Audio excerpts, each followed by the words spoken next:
The Honorable Robert Wilentz served as the Chief Justice of the New Jersey Supreme Court from 1979 until just before his death in 1996. In the years since his passing, new generations of New Jersey lawyers have begun their careers without having experienced the impact this Chief Justice had on New Jersey, the courts, and the administration of justice during his tenure. His written decisions cover a wide range of topics that affect the lives of countless New Jersey residents to this very day.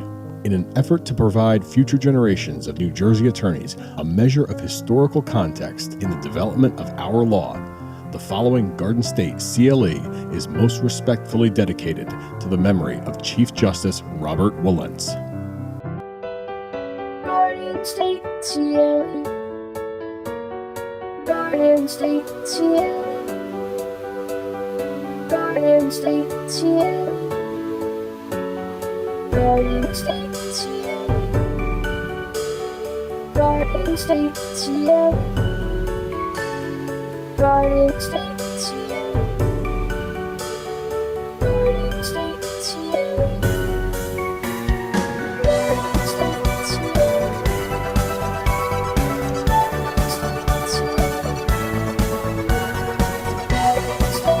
CLE.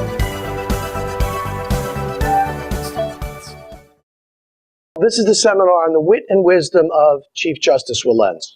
Okay, maybe not so much the wit, but certainly the wisdom of Chief Justice Wilentz.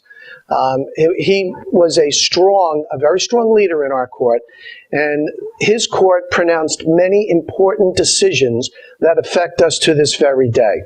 And we're here to go through his history on the bench and show you some of the ways in which he affected the jurisprudence that we experience even to this day.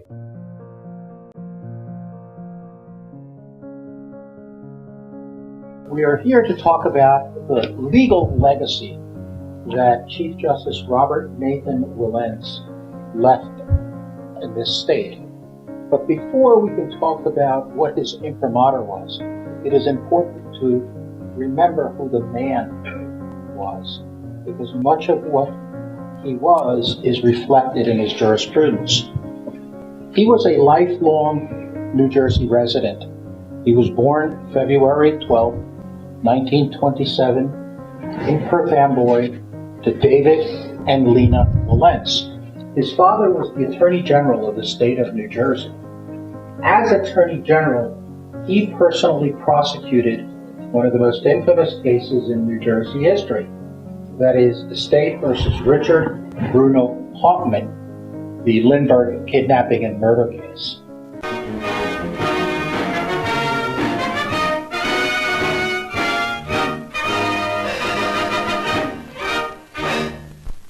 New Jersey's brilliant 39-year-old Attorney General David T. Wilentz.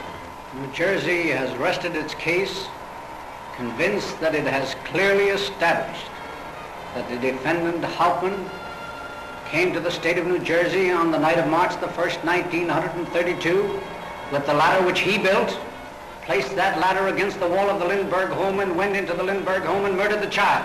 The jury has heard the evidence of Anne Lindbergh, the testimony of Colonel Lindbergh, and the story of the nurse, Betty Gow. Now listen to the searching cross-examination. When you took that money from that shoebox down into that garage, and you took those gold certificates and put them in a basket, one after another, 5, 10s, and 20s, whatever they were, you didn't count it, did you? No. And you left it laying in a basket all night and you didn't count it, did you? You left it another night and you didn't count it. That's right. And the reason you didn't count it was because you knew, didn't you? I didn't know anything. He was assisted in that case, that is, the father, David Wilentz, was assisted in that case by the then head of the newly reconstituted New Jersey State Police, who was himself a retired brigadier general in the United States Army. You all know his name, but not because of him. You know it because of his son. That retired brigadier general was H. Norman Schwarzkopf, whose son, H. Norman Schwarzkopf Jr., headed the coalition forces in the first Gulf War in 1990. Going back, Chief Justice Wilentz graduated from Perth Amboy High School, where he was the valedictorian in his class. He then attended Princeton for 1 year. That's a fun fact nobody ever focuses on. And then enlisted in the United States Navy during the end of the Second World War. And he served in the Navy in 1945 and 1946. When he was discharged, he then completed his undergraduate studies at Harvard. Everybody talks about him having been a Harvard graduate, which in fact he was, graduating in 1949. Nobody really talks about his 1 year in his home state at Princeton. He then went directly to the Columbia Law School, where he graduated in 1952. At Columbia, he was a Harlan Fiske-Stone Scholar, and he was the winner of the Robert Johnson Tappan Prize for Constitutional Law. That was a harbinger of things to come. While a law student, he married the former Jacqueline Molino, and they had 3 children, James, Amy, and Thomas. And we're going to talk about Mrs. Wilentz in a little bit. In 1965, Wilentz ran for and was elected to the New Jersey Assembly. He was re-elected in 1967. However, towards the end of his second term, he supported a bill that would bar lawyer legislators and their law firms from appearing before a state agency for several years after leaving the legislature. He then resigned so that the bill would not adversely affect his father's law firm. Ironically, the bill that he voted for and supported did not pass. A much watered-down version of the bill eventually became law. 10 years later, in 1979, Governor Brendan Byrne appointed Wilentz as Chief Justice of the Supreme Court of New Jersey, replacing the revered Richard J. Hughes. According to Governor Byrne, he had selected Wilentz not for his legal acumen or professional prowess, but, quote, because he is a better tennis player than I am, unquote. Upon taking the bench, Wilentz's liberal leanings became evident, earning him the enmity of a number of Republican senators. They laid in wait for his eventual reappointment and confirmation hearings. In 1986, Tom Paine, a Republican, was governor, and the majority of the state Senate was also Republican. Paine reappointed Wilentz, although he stated that he would not have appointed him in the first place if that had been his decision to make. Republican senators were outraged and opposed the reappointment. The main public complaint, however, was that Wilentz did not live in New Jersey. He lived in an apartment in Manhattan. What no one wanted to discuss publicly was that Wilentz's wife, Jacqueline, was suffering from cancer and was hospitalized at Memorial Sloan Kettering in New York. Wilentz wanted to be near her. During the confirmation hearings, the senators forced Wilentz to pledge that he would live full-time in New Jersey. Throughout, Governor Kane stood firm and lent the considerable weight of his office and popularity to secure Wilentz's confirmation. Kane's support exceeded what most of the public knew. Realizing that the vote in the Senate would be razor-thin close, he dispatched his then chief counsel, Michael Cole, to corral any wayward senators and literally drag them into the Senate chambers with clear instructions on how they were to vote. Wilentz was confirmed, but by the slimmest of majorities. In a 40-member chamber, the vote was 21 to 19. A 20 to 20 vote would have been no confirmation. Wilentz's wife died shortly thereafter, and Wilentz never did move back to New Jersey. On July 1, 1996, 8.5 months before reaching the mandatory retirement age of 70, Wilentz retired from the bench. He explained that he too had been diagnosed with cancer and did not have that much longer to live. He was prophetic He died 23 days later.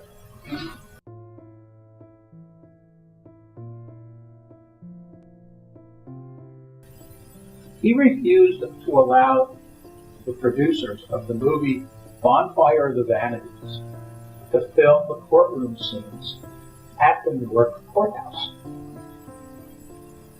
Now, he made a lot of enemies as a result of that, particularly the people in the Essex County government. Now, as you all know, we have, since 1947, a unified state judiciary, but the courthouses are owned by the counties, and they are protected by the county sheriff, not by any state officer. So there was some real question as to whether Wilentz had the authority to say to Essex County that it could not rent out its courthouse to someone else. Well, the producers of the movie decided that the fight was not worth it, so where did they film the movie? In the Bronx courthouse, which is exactly where it occurs in the novel. But Essex County was not mollified. They sued in federal court.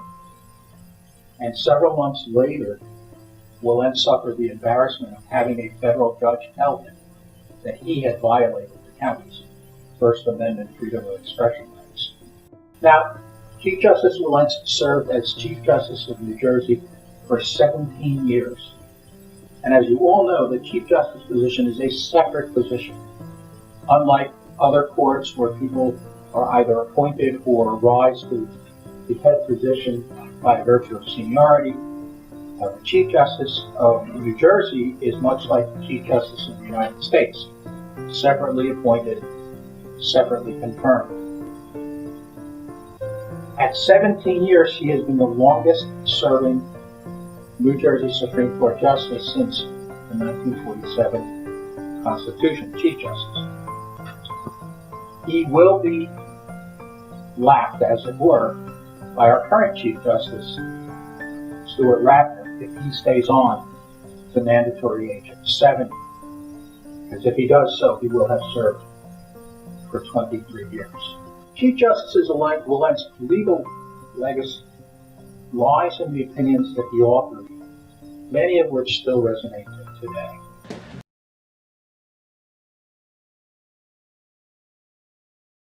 We're going to deal first with the topic of ethics. Now, we have three cases to discuss with you today. One deals with In re Wilson, which is attorneys who steal client funds, whether from their trust accounts or in other ways, who improperly deal with clients' funds. Another one deals with a rarity in New Jersey, thank God, which is a corrupt judge, a truly corrupt judge, acting as a racketeer, if you would. And lastly, a very unpopular decision from the early 1980s, which I opposed back then, and upon reflection and after 30 more years' experience, actually have come around to see the wisdom in it. And that is the decision by the Supreme Court in its rulemaking capacity to immunize complainants, client complainants in ethics matters, ethics complaints against attorneys, from suits for libel or for malicious prosecution for comments they make to and during the course of ethics proceedings. That is, they can lie through their teeth in there and they can say horrible things and they can't be sued by the attorney. That was a very controversial rule, and we'll get to that. So that gives you an overview of where we're going. I'm going to start off with the one that everyone knows fairly well, In re Wilson. In re Wilson deals with the problem of attorneys who sometimes view their trust account, for instance, as a source of interest-free loans, or worse yet, as an additional source of income for their practice. Wilson was an interesting man, Wendell R. Wilson, the attorney who is In re Wilson. You never, by the way, it's one thing to become famous by being a hero and pushing a child out of the way of a speeding bus. You don't want to become famous by being in a New Jersey Supreme Court decision that begins with in re. That's something that you always want to avoid throughout your careers. Wendell Wilson did everything he could to make sure that he did not avoid that designation. There were 8 complaints filed with the District Ethics Committee against Mr. Wilson. 2 involved misappropriation of client funds. And those are the only 2 that this opinion focuses on. There were 6 other complaints that were sustained against him, and I'll briefly tell you what they were in a minute, because it certainly didn't help him. But there were only 2 that dealt with misappropriation, and because the Supreme Court, Justice Wilentz, wanted to deal with attorney theft of client funds, that's the only part of of the ethics proceedings against them that are embodied in the decision of the court. The 2 acts of misappropriation by Mr. Wilson were interesting. There was a closing. There was $23,000 left over at the end of that closing that should go to the sellers of the home. For 2 years, he did not turn those funds over to his clients. He kept them. And they complained, and they called, and they wrote, and finally they filed an ethics complaint against him. When they filed the ethics complaint, he then gave them back the money, but never told them why he didn't give them back the money right away, or where the money had been in the interim. In another case, a check was made out to his clients for $4,300. Instead of giving that check to his clients, instead of having them come in and sign it, perhaps, and run it through his trust account and then give them those funds, depending on what kind of tracking he needed to do with those funds, he forged his client's signature on the back and then deposited it into the trust account and refused to give those funds to his clients. Now, those are the 2 misappropriation counts. But his misconduct extended far beyond that. The Disciplinary Review Board found that he had, in fact, commonly lied to clients, wrongly disregarded their interest in the proceedings, advised them to commit fraud, and then, while the proceedings were underway, refused to participate in the proceedings and acted in an angry and obstreperous way with members of the ethics committee. Nothing can be any worse than when you finally, if you make a mistake, and we all make mistakes in this life. That's why we have malpractice insurance, auto insurance, home insurance, and that's why there's erasers on pencils. We all make mistakes. Sometimes we run afoul of the ethics rules, some of us intentionally and some of us negligently. But whenever that happens, the same as with malpractice, the best strategy is always to admit it and then deal with it. Obviously, Mr. Wilson was not one of those people. Now, the issue in this case is, what is the appropriate discipline for an attorney who misappropriates client funds? Let me just give you a quick historical perspective of this. The misappropriation of clients' funds is both a violation of our ethics rules, to use the expression of my teenage daughter, and it's also a crime. So it's a combination of 2 things that we need to avoid in our careers and in our lives. Like many rules governing the behavior of lawyers, this one has its roots. This is Justice Wilentz's words, Chief Justice Wilentz's words. This rule that we must treat clients' funds appropriately and safeguard them is one that has its roots in the confidence and trust which clients place in their attorneys. Having sought his advice and relying on his expertise, the client entrusts the lawyer with the transaction, including the handling of the client's funds. Now remember, many people who have a matter handled by a many people have a matter handled by a particular lawyer have never met that lawyer before. They don't know him from a hole in the wall, except perhaps through a recommendation, perhaps through an advertisement today, perhaps on the internet. And yet, because of their trust in the profession, they will let him handle their money. In many cases, thousands, tens of thousands, hundreds of thousands, or millions of dollars. He will have control over their money, and they trust him. Whether it be a real estate closing, the establishment of a trust, or the sale of a business, the receipt of proceeds of litigation, or any one of a multitude of other situations, it is commonplace that the work of lawyers involves possession of their clients' funds. That possession is sometimes expedient, occasionally simply customary, but usually essential. Whatever the need may be for the lawyer's handling of clients' money, the client permits it because he trusts the lawyer. It is a trust built on centuries of honesty and faithfulness.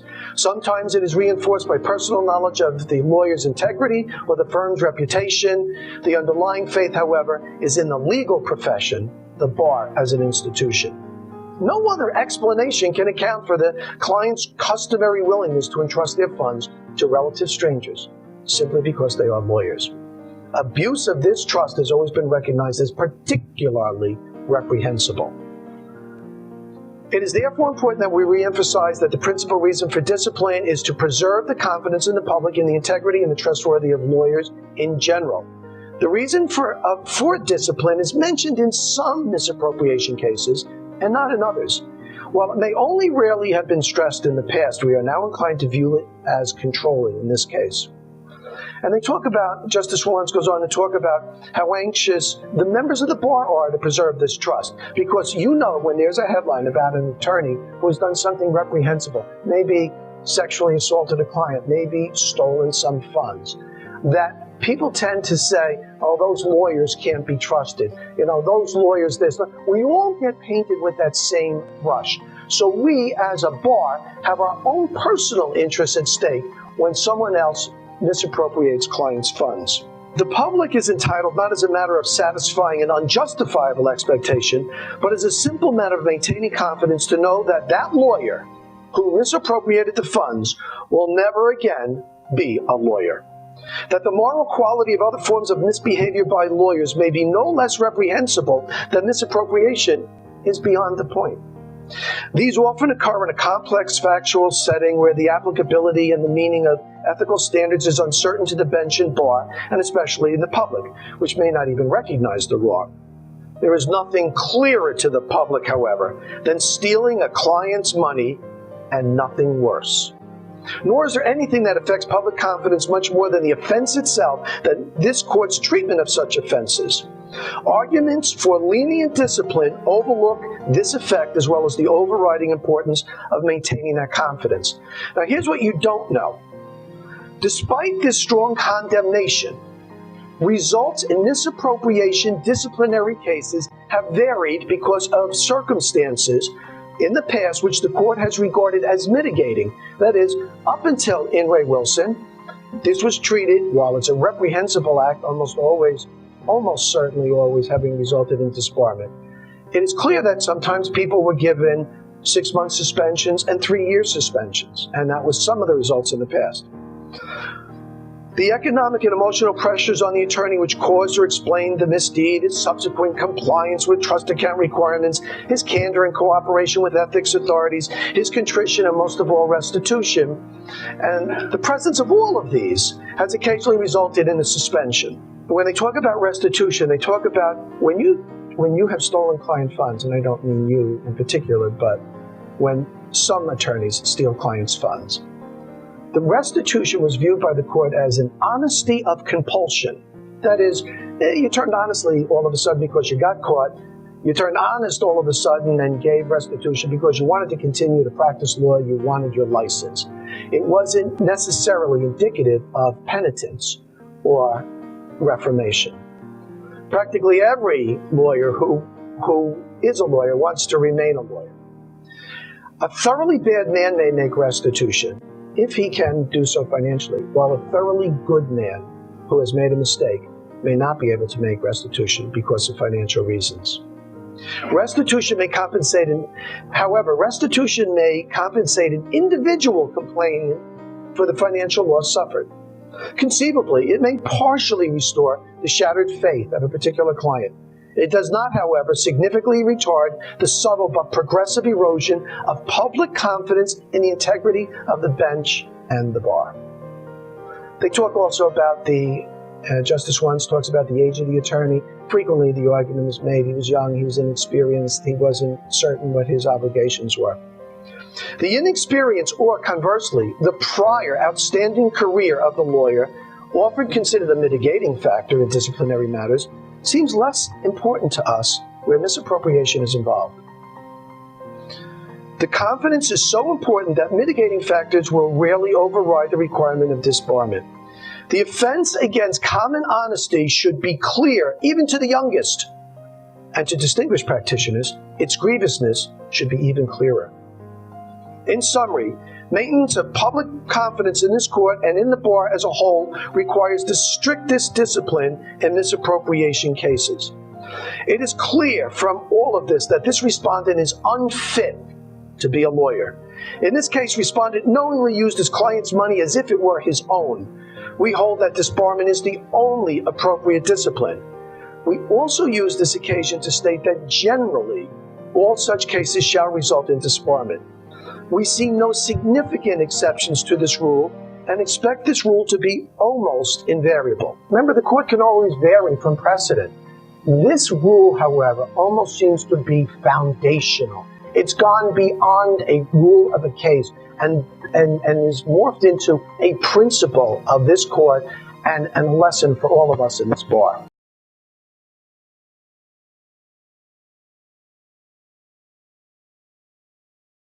But he always replenished it to cause no problem. And that's why I think, on one hand, severe sanctions are necessary. You can never close your eyes to actions like this, ever. But in this particular case, I respectfully would ask you to punish him in a way that's short of disbarment. Any questions? Mr. Advocate? Discuss with my client his right to, I'm sorry.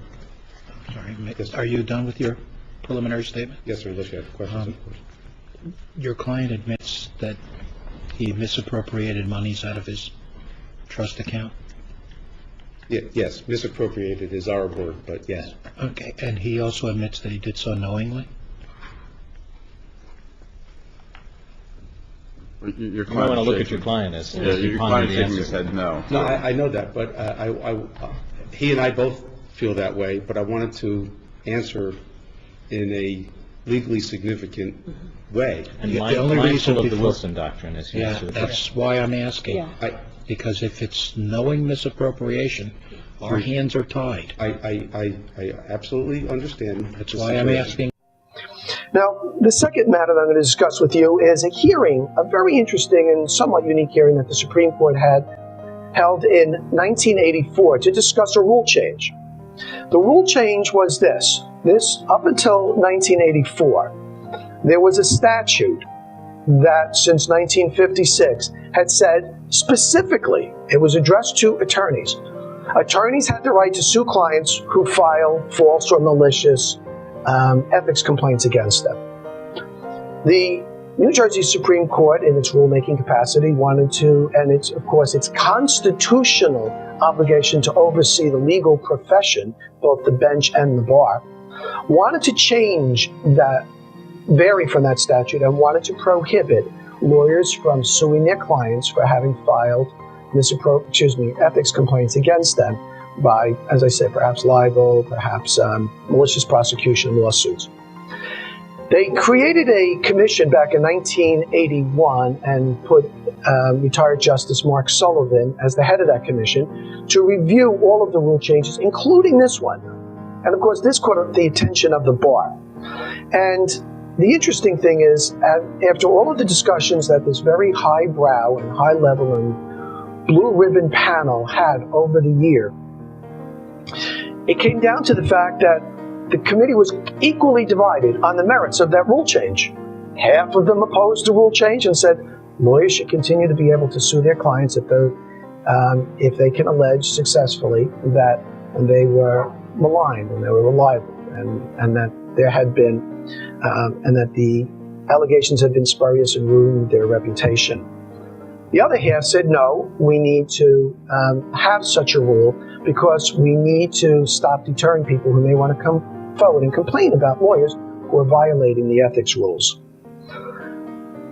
So what the court did is they said, listen, we're going to have oral argument, and we're going to invite the bar, we're going to invite the attorney general, we're going to invite members of we're going to invite the we're going to invite the attorney ethics commission in here, and we're going to have everyone argue to us, and then we're going to make a decision.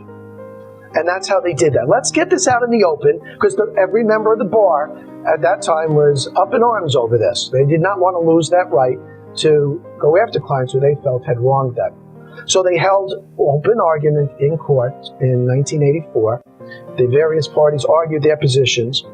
And the majority of the court ultimately held after those in a decision authored by Justice Wilentz that New Jersey would in fact adopt immunity for client grievance. The reasoning of the majority was the strong public policy in favor of maintaining strict adherence to the rules of discipline, requiring the removal of any impediment to effective functioning of the disciplinary system, allowing complainants to be potentially vulnerable civilly to lawsuits brought by attorneys against whom they complained was deemed to be an impediment, and the court felt it had the right to remove that impediment. The court felt it had the obligation. The court noted that while subjecting the complainant to suit might help snuff out some maliciously motivated complaints, and indeed there are some, it was also quite possible that legitimate complainants would be similarly be chilled and deterred. The public policy considerations making unacceptable any such chilling effect were deemed important enough to overcome the well-founded arguments against immunity. The arguments against the rule were few. That it was unfair to deprive lawyers of the protection from malicious lawsuits accorded to the rest of the population, the so-called second-class citizen rule. Everybody in the state can sue someone else for malicious prosecution if they've been wrong. They can sue them for libel. They can sue them for defamation. But only lawyers are carved out from that, and they can't sue clients who may engage in that very same behavior. Now, it's important for you to know this. The client is immune from all his communications with and to the committee. When he files his grievance, when he testifies at the grievance hearing, if it goes to trial, then those comments are protected. If they go out in the newspaper and say, yeah, this attorney ripped me off, they are not protected. Only those statements made to and within the ethics system are protected. Anything outside that, they're fair game.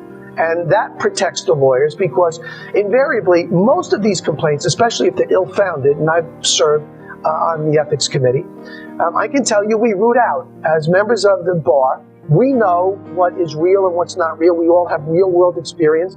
Our committees may have 20 members, and we may have 17 lawyer members, and we probably have 500 years of legal experience between all of us.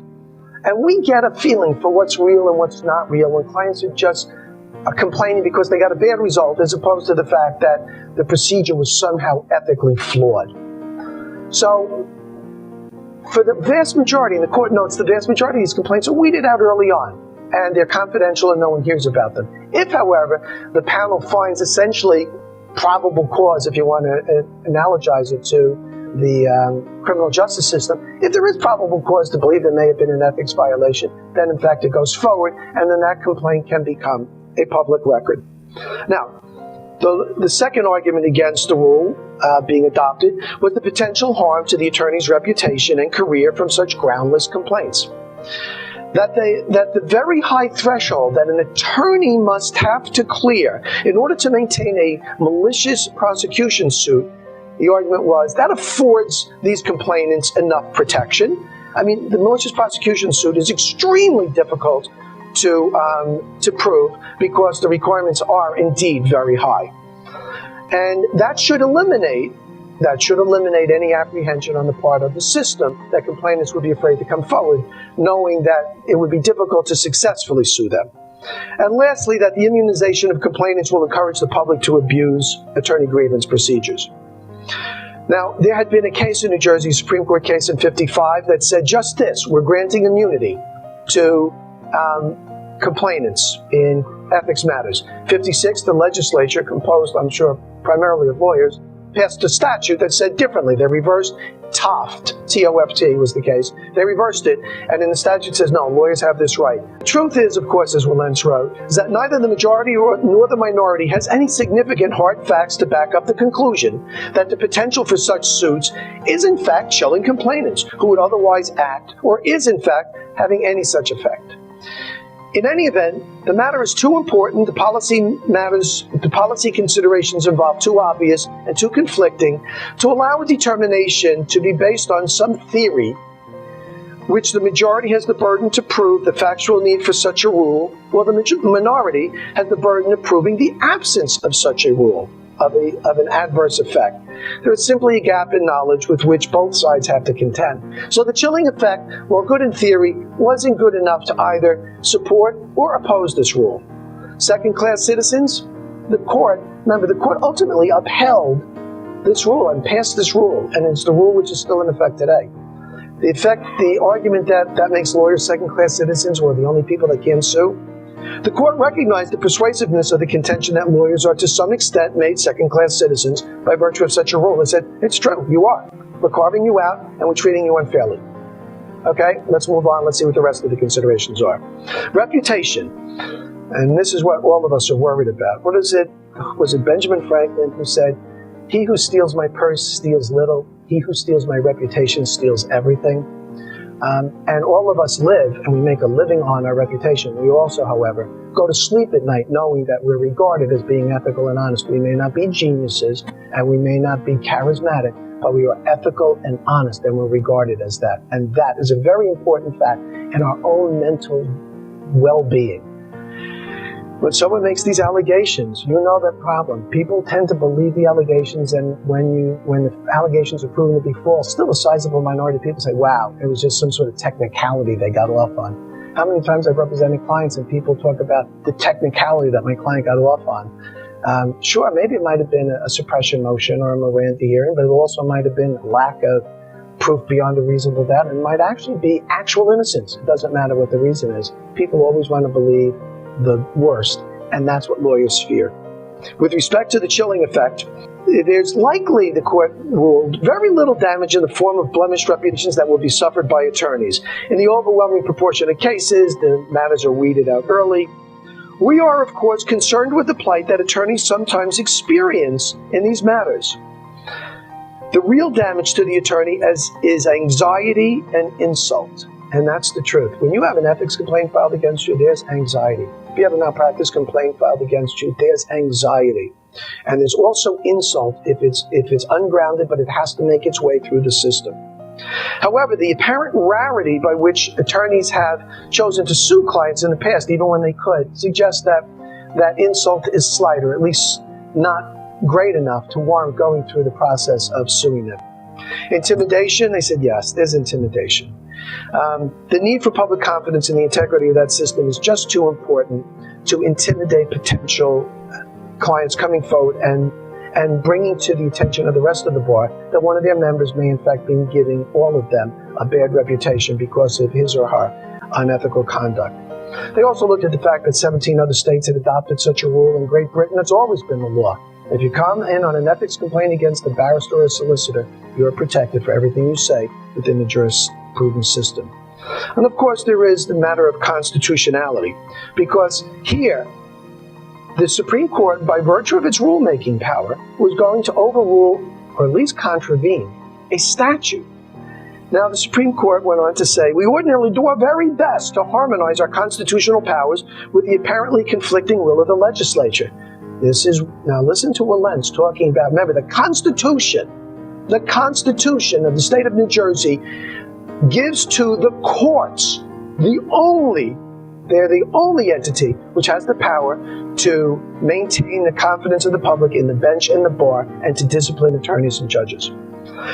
This area of maintaining public confidence in the courts and in the bar is one area, however, in which our constitutional responsibility, not right, but responsibility, is so clear as to leave no doubt of our duty to adopt a rule we think is needed, despite its clear conflict with existing legislation. This is not a man who backs down from a challenge.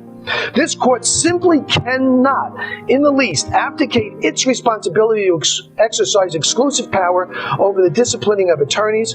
This is a matter committed solely to us by the Constitution. Whether the legislative intrusion is minimal or important, it seems to us, is irrelevant. We are not the moderators or mediators of conflicting factions who argue about the wisdom of our rules concerning discipline. We are fully and exclusively responsible for that subject, and while the point of view of the legislature is always to be given appropriate deference, it would be wholly inappropriate here if, after considering it and disagreeing with it, we nonetheless were to adhere to it. And finally, he ends with this. We ask the public to trust and believe that justice is being done. Why jeopardize that trust in the very least by allowing even one citizen to be sued on account of a complaint made against a lawyer? By allowing even one citizen to be threatened with such a suit? or by publicly asserting through a statute that such a threat can be made good? Is the damage or the potential damage to the bar so great that it cannot suffer the infrequent consequences of such malicious complaints in order to ensure the ever greater confidence in the system that now exists? Now, I'm going to read you, I'm going to read you the opening paragraph of the dissent. This was a 4-3 decision. Remember, the committee was evenly divided. The Supreme Court was divided 4-3. The 3 dissenting justices, and although it doesn't list who wrote the dissenting opinion, I'm telling you, the language suggests to me it's Justice Clifford. I could be wrong. Now, normally, certainly the dissenters go after the majority opinion, and they pick it apart. Here's the opening paragraph. Talking about the majority opinion. In the face of so balanced, so fair, so dispassionate a presentation of the contending points of view as is found in the majority opinion, one is hard-pressed to wax indignant. Ordinarily, a decision that unfairly demeans lawyers, unnecessarily demoralizes the bar, and unwisely produces a cheeky overriding of a long-standing legislative policy might otherwise invite such bombast. Maybe a little withering scorn here, some acceptable hyperbole there. Measured articulation of our position. The court has effectively taken the wind out of our sails. There's little to add. They've been so fair, basically. They've given our point of view so well, we can't do a better job of putting it forward. The decision comes down to plainly and simply a judgment call. The record strongly suggests that reasonable people can reasonably arrive at opposite conclusions. For us, the negatives of immunity for grievance and ethics matters in clients and fee arbitration cases outweigh the affirmatives. That is why you have your rule today. Over the course of my career, I felt differently back then, but having dealt with many attorneys today, I see subtle corrosive influences. I see attorneys who just skirt the law, not the majority certainly, but more than I'd like to admit to, they just skirt the law, or they call me up for advice on policies and ideas they have that are clearly unethical, and they don't see it. And the fact that they're comprehending them scares me, and I'm glad that they called me up before they went along with it. Lawyers, we need to have people come forward, because otherwise they're the canaries in the mine, if you would. They sniff out this kind of conduct long before we can, and if they don't come forward, we would never know as a bar, and we would suffer as a bar. Now, the last of these 3 ethics cases involves judicial discipline. Judge Peter Caruzzi. This was a shocking matter in my life. This was 1984 that the Supreme Court ruled on this. I'm a young lawyer. I've been practicing 9 years when the facts were made public, that a judge had been arrested with $12,000 of bribe money in an envelope in his pocket. Wow. It just never occurred to me that could happen, that would be the case.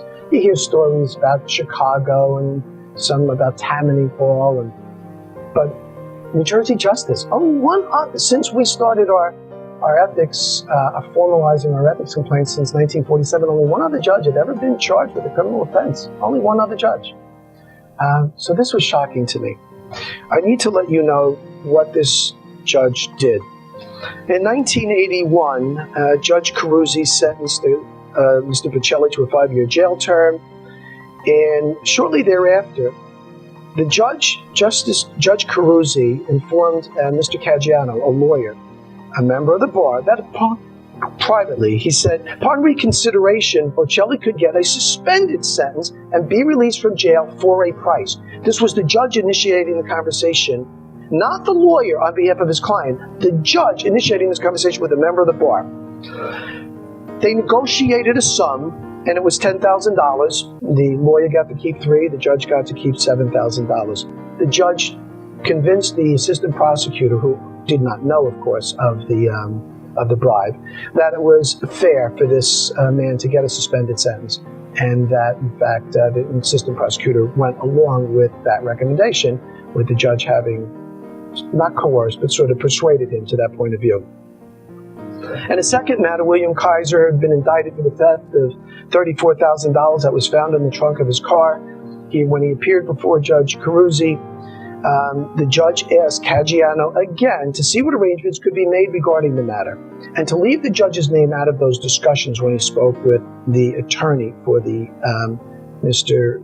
Kaiser. The judge said, listen, for enough money, and for him it turned out to be $25,000, he would guarantee a non-custodial sentence. And the attorney took this under advice, got the money, and the man received the non-custodial sentence. Again, in 1981, these were all 1981. He did all of this in 1 year. Remember, these are 3 he got caught on.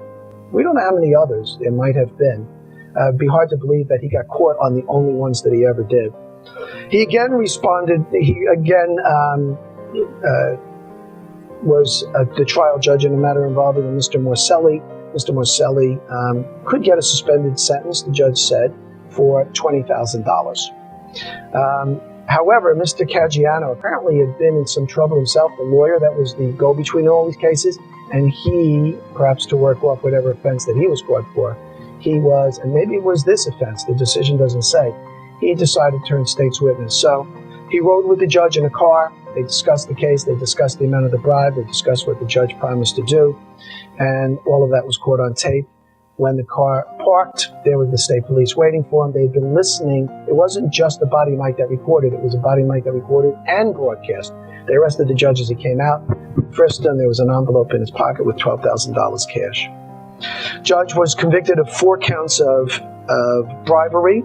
And the verdict, as the court said, the jury's verdict amounted to a finding that in 3 separate criminal matters, Carusi had accepted or agreed to accept bribes.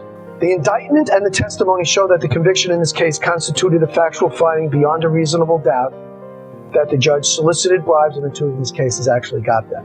What's the issue in this case? The issue in this case, on a practical matter, if you would, is could a disbarment be predicated solely upon collateral estoppel? That is, the judge went to trial, he was convicted beyond a reasonable doubt. Now, this is something you should know, the difference between attorneys and judges.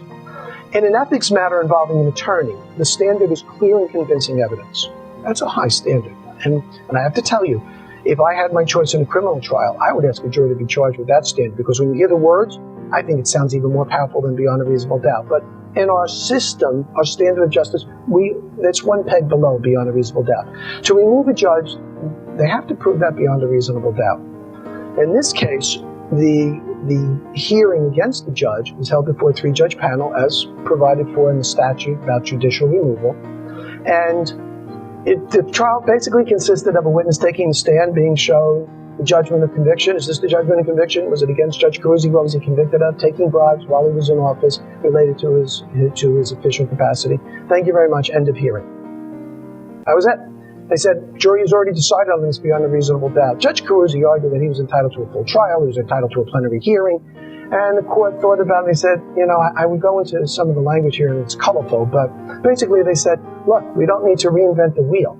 A jury found beyond a reasonable doubt. The court said, that's our standard. Now suppose we gave you a new trial, and suppose we didn't agree beyond a reasonable doubt that this was a violation of our ethical rules. He says, what would the public think? They think, oh, sure, 12 people from the community found this guy to be unethical, but, he's got judge buddies, and those judges, not understanding that they're justices, those judge buddies of his, let them go. You know how those one hand washes the other when you're a lawyer. And I said, what kind of reputation shot to the heart would we take if we were to disagree? And why would we disagree? He had every chance in that trial. He had every protection that a criminal defendant has, which is more than he would have in a disciplinary proceeding, to challenge this evidence, and a jury found against him by the exact same standard. And as a result, they said that the collateral estoppel, just simply the fact that he was convicted of an offense in a criminal courtroom, that was sufficient to satisfy the standard. That is also true with respect to attorneys. If you go to trial and you're found guilty beyond a reasonable doubt, the ethics proceedings from there on are only the amount and quantum of discipline, not whether or not you violated the ethical rules. The court ruled ultimately that this was very similar to the disciplining of attorneys, because they said in both situations, whether it's an attorney or a judge, both are officers of the law, subject to removal. In both, the integrity of the judicial system is at stake. In both, the burden of proof exceeds a preponderance of the evidence. And in both, the destruction of a professional career is involved. But what is the quantum of punishment? Just like in Ray Wilson, the court ruled in Carusi what the quantum of punishment would be for such offenders. Society invests its leaders with many powers. No power is greater, nor its responsibilities more awesome than given a judge. The power to render final judgment is limited only by the law and the judge's conscience. Powerful words. Society gives this power on condition that judges be independent, trusting them and no one else.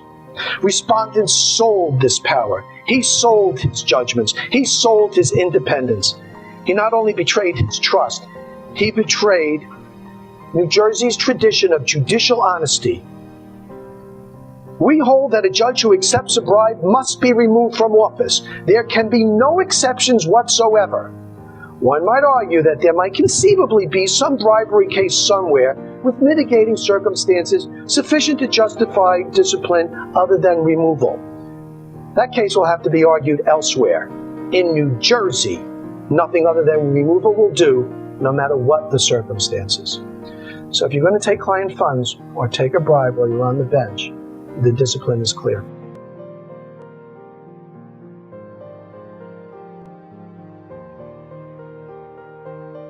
In 1984, the New Jersey Supreme Court was asked to weigh in on the case of a Ms. Kelly.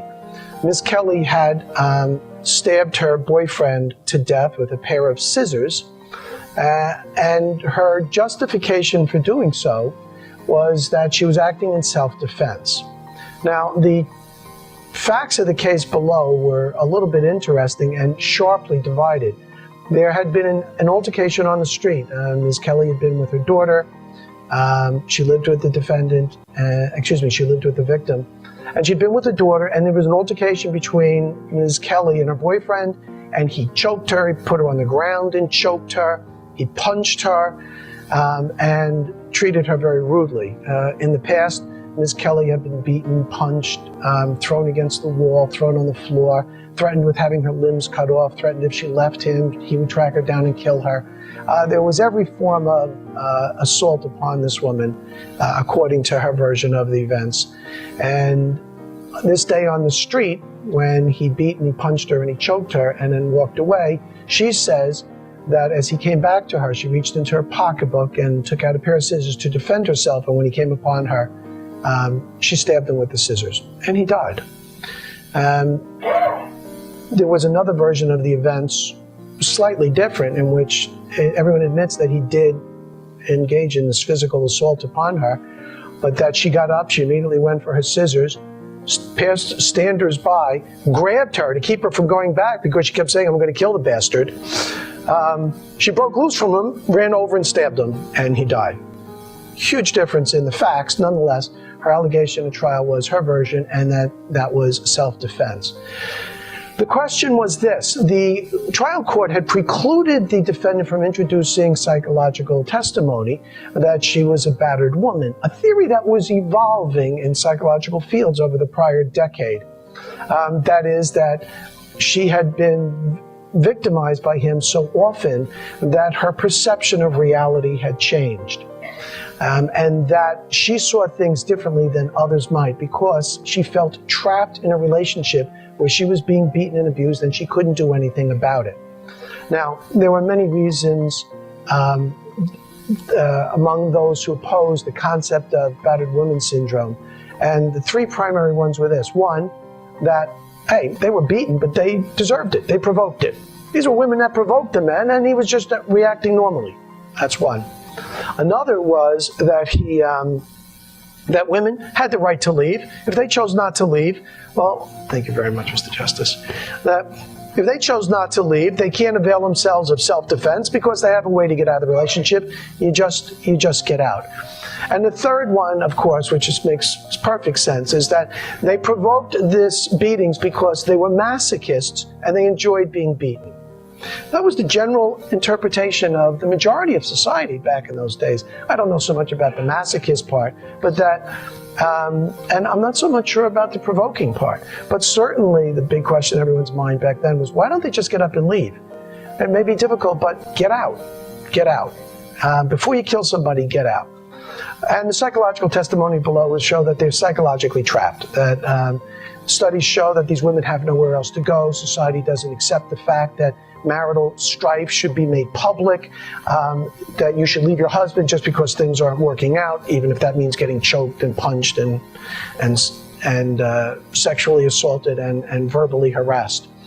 And that people wouldn't believe her, would believe the woman that she was subject to this.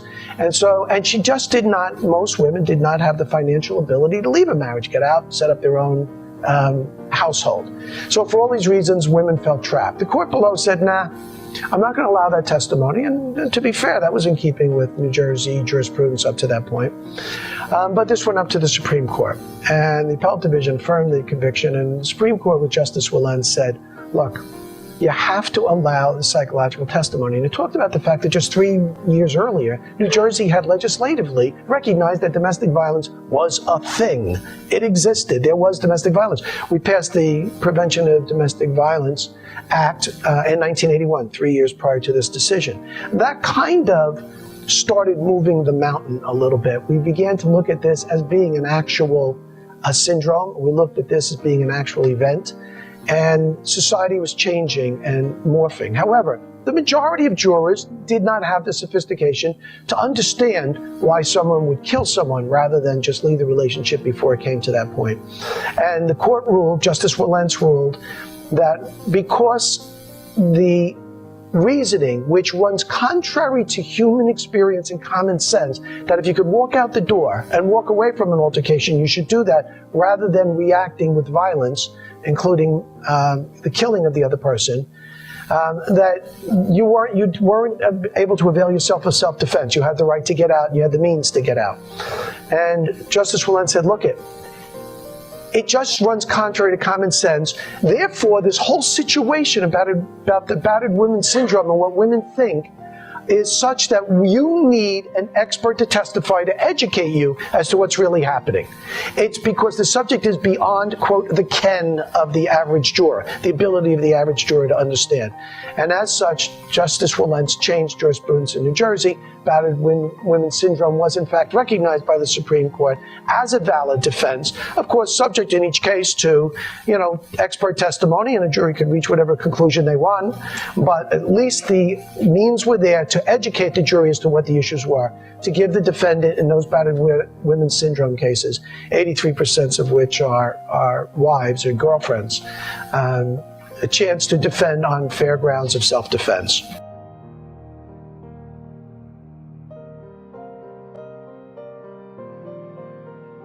There was another major decision during the Wilentz decision regarding Megan's Law. Again, society is changing and evolving. In Megan's Law cases, when we first passed the Megan's Law Act, it was retroactive to people who had been convicted previously when this law did not exist. When it applied to people for whom this was not a punishment at the time, it was not applicable to those people when they committed the offense for which they were later convicted. And yet, it was going to be applicable to them during the period of their sentencing and the period as set forth in the statute. As you know, Megan's Law, for those of you who may not be completely and fully familiar with it, simply says there's 3 categories of people who commit sexual offenders. Sexual offenders are way more likely to reoffend than the average offender committing other offenses, so the studies show. Obviously, sexual assault is one of the more heinous crimes that are on our books and one of the more heinous acts that someone can commit. We need to protect future people from these sexual offenders. We categorize them as to being 3 different tiers, from being the least dangerous to reoffend to the most dangerous. And this Megan's Law imposes upon each of those 3 categories different restrictions designed to give them every opportunity to be rehabilitated, but also to keep track of them so that in the future, when there is a sexual assault in an area, we'll know who was there and who was more likely to have committed this offense. And also in the case of certain second-tier people and third-tier people, the worst, to be able to notify the people in the community, guess what? You have someone living in your community who has a prior history of sexual assault, and that person is essentially so dangerous. We're going to tell you the details of their offense. We're going to give you their name and their address and tell you where they're living. Now, the objection to it by the people for whom this did not exist when they committed their offense was well put, and it was not something to be simply scoffed at and pushed aside, which is, first of all, it's ex post facto. I've already completed my prison term. It applied to people that had already completed their prison terms. And they said, you can't punish me again. This wasn't on the books when I was there.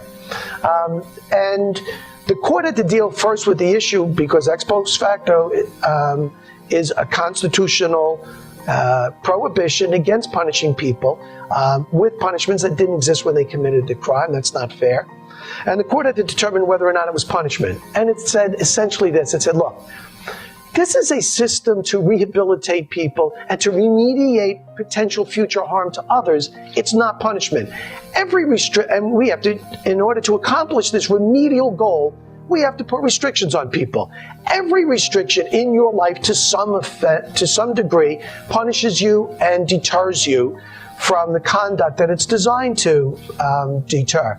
And while those are the two essential ingredients of what comprises punishment under the Eighth Amendment, because every single thing that we may do has those two elements in it, we have to see what the primary purpose of this legislation is. Is it to punish you?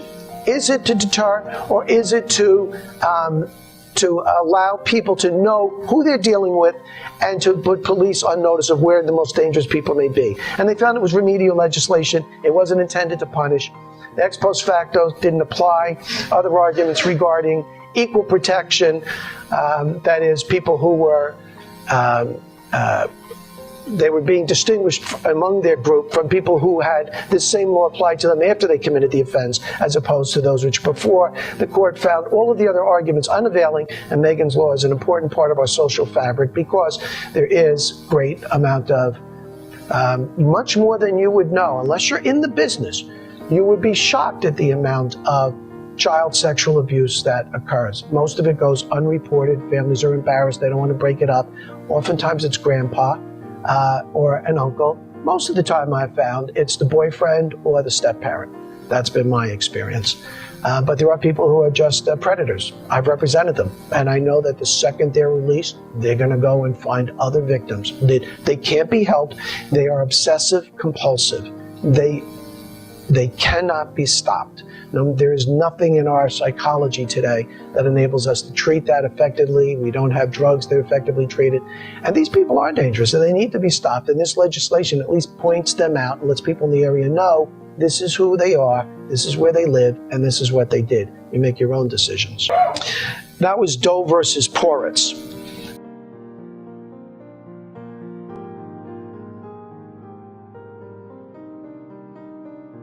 There were two other decisions that have resonated through today. One is in State versus Gonzalez, Judge Martin Haynes, whom I love. He was the assignment judge down in Burlington County. He wrote so many interesting decisions, far-reaching. This was a man who had audacity to him. He did not just follow sheep like the herd. When he felt there was a wrong, he addressed it, even though our jurisprudence had been to the contrary. Many times he was upheld, sometimes he wasn't. In this case, he wasn't. Nonetheless, he went out on a limb. He held that in Burlington County, you couldn't issue a motor vehicle ticket until there was a probable cause hearing. And honestly, when you look at the statutory structure at the time, we actually, in those days, this is back in the early 1980s, we had Part 7. We had Part 7 of our rules, the supposedly standalone rules for municipal courts. However, there were a lot of cross-references to the criminal part rules, Part 3. And those criminal rules oftentimes were just brought in by reference. However, they deal with a whole different set of offenses. Although it's the same concept, proof beyond a reasonable doubt, a wrong against society, clear elements, mens rea, sometimes not in motor vehicle offenses for the most part, but mens rea. But what the difference is that with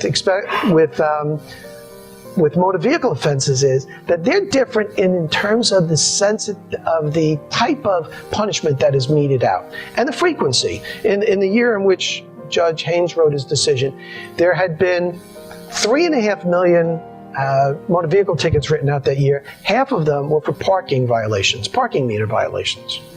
And he held that you need to have a probable cause hearing even in those cases. And when you looked at the application of Part 3 rules, remember they deal with felonies, what we call felonies, crimes, first and second and third and fourth degree crimes. Of course, people can be incarcerated for those. They can do up to 20 years on a standard first degree and up to 18 months on just the lowest level of crimes. So when people can be incarcerated, where they can have serious life consequences, criminal cases have their own consequences far and above simply the potential incarceration, you need to have probable cause before you can take someone's liberty away from them, set a bail, put them in jail while they're awaiting trial. However, Justice Wilentz, understanding that the Part 3 rules, when read with Part 7 rules, implied that there had to be probable cause hearings, even for motor vehicle tickets, said two things. One he said publicly and one he said privately.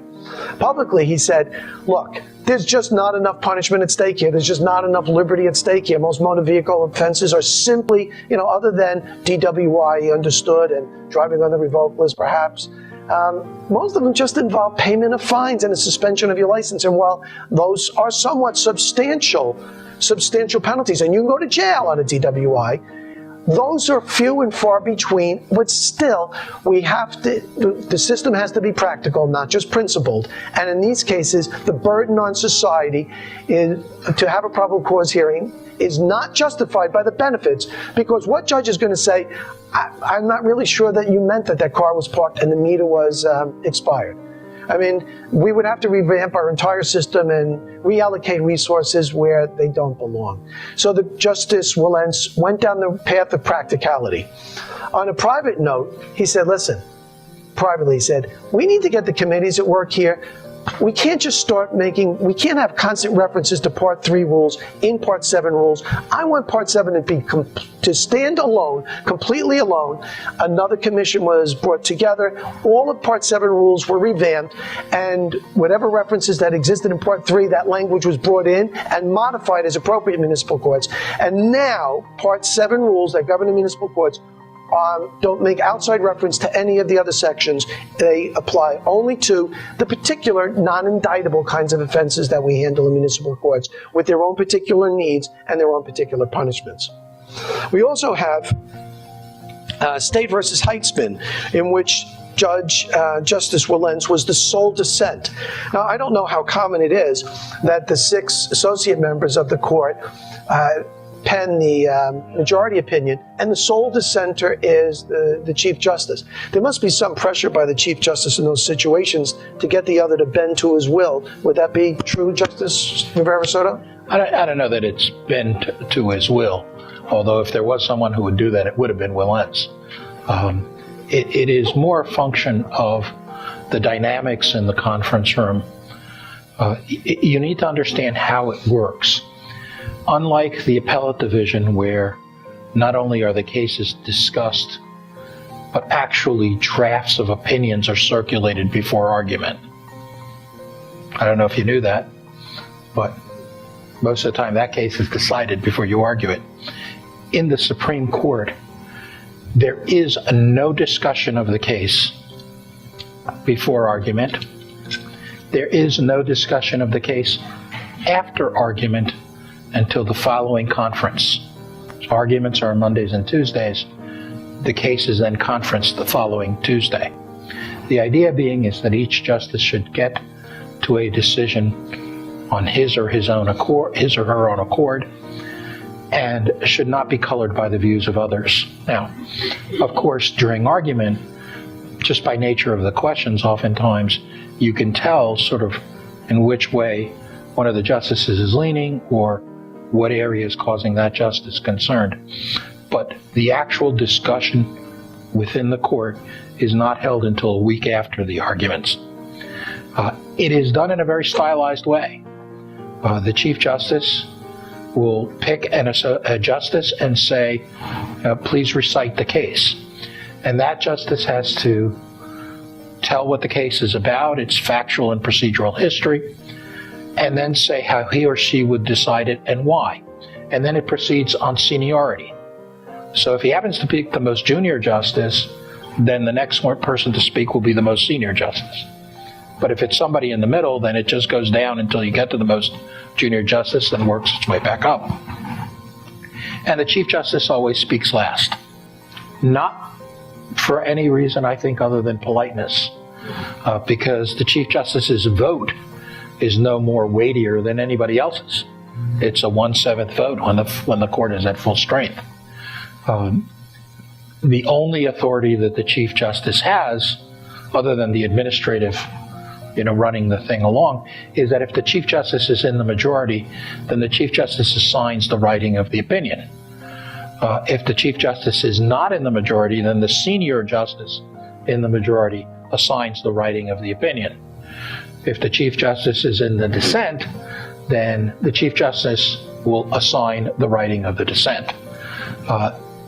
It's a collaborative process because you don't want any one justice to have a surplus of opinions to write and another justice not have any. So it tends to get people look at lists to make sure that the work is fairly evenly distributed, but it's sort of Joe Rem evenness.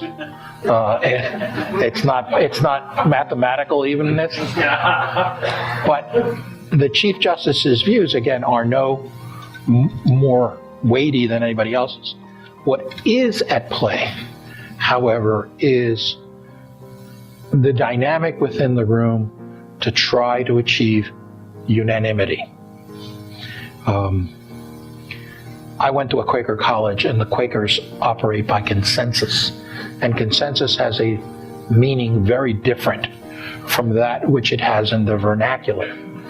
You can be in opposition, yet still have consensus, if you are willing to, as the Quakers say, stand down. So you can be in opposition, but still be in consensus. The court looks for unanimity. What they're really looking is for the Quaker notion of consensus. I understand you're opposed to this. What if I say this in the opinion? Will that address your concern sufficiently so that you will stand down? But what's in operation in the room is the view that the court speaks best when it speaks with one voice, because then nobody can then question what the decision says. I happen to think, and I wrote enough of them to justify that belief, that dissents are a good thing, because I think that the litigants are entitled to know that, particularly the losing litigants, that maybe their view wasn't so off the reservation that they shouldn't have spent the time and money and effort in processing it. But also, it is the way that our law develops. We have a common law system. And what was a dissent today will become the majority in 10 years maybe. Or it provides a signal to the legislature that maybe the legislature needs to correct this. I had that in 2 of my cases, where I wrote single-member dissents and said the majority is absolutely off the reservation. This is what the other 49 states do about this. Legislature, you have to do something. And in those 2 cases, the legislature responded with legislation that overruled the Supreme Court's decision. Now, sometimes better than others. Then one in particular, Masonev versus the Newark Bears, which involved a guy getting hit by a foul ball at a Newark Bears ball game, and the court decided that he was owed a duty and therefore he could go forward with the case. The minor league teams in New Jersey had a very good lobbyist, and they had a statute passed within 4 weeks of the decision so that Masonev actually only ended up applying to only Mr. Masonev and never to anybody else. They, in my dissent, I cited all of the other states and what they did, and they chose to pattern the New Jersey statute after a Wyoming statute that I cited in a footnote, which of course had what is valid for Wyoming, which is the notion of assumption of the risk, which doesn't exist in New Jersey, except in that one statute. The other instance was Devaney versus L'Espérance, which has created its own cottage industry of litigation. That's the case involving a palimony claim by someone who was not a cohabitant.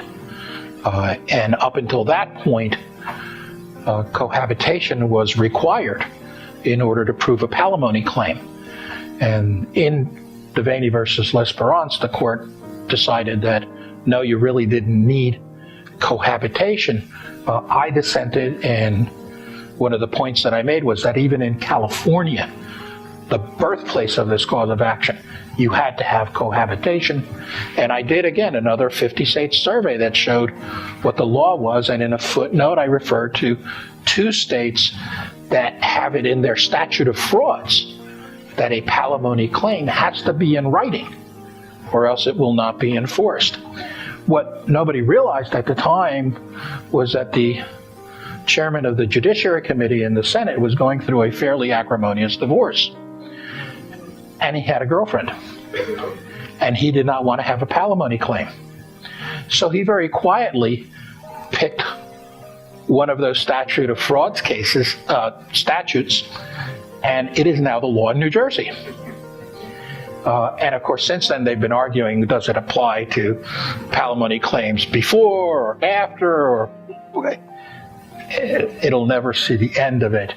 The only other one of my dissents that actually saw some recognition was in Nicastro versus J. McIntyre Machinery, where in a 5-2 decision, the New Jersey Supreme Court adopted what's called the stream of commerce analysis in respect of long-arm jurisdiction. And that is, if you put a product into the stream of commerce, then you are subjecting yourself to the jurisdiction of whatever state that product ends up lying in.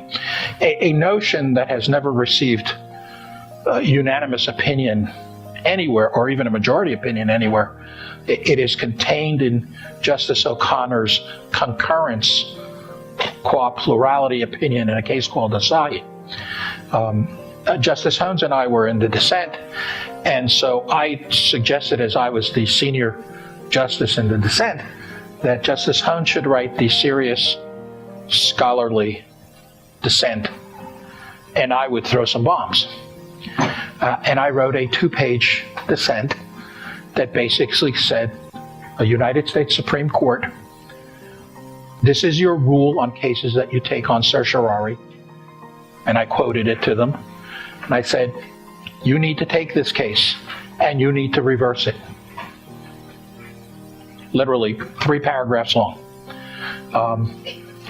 I guess the losing side actually read my dissent and they filed a petition for certiorari. And for reasons which I still don't understand, the Supreme Court took the case and reversed it. So, well, that's what happens in the room.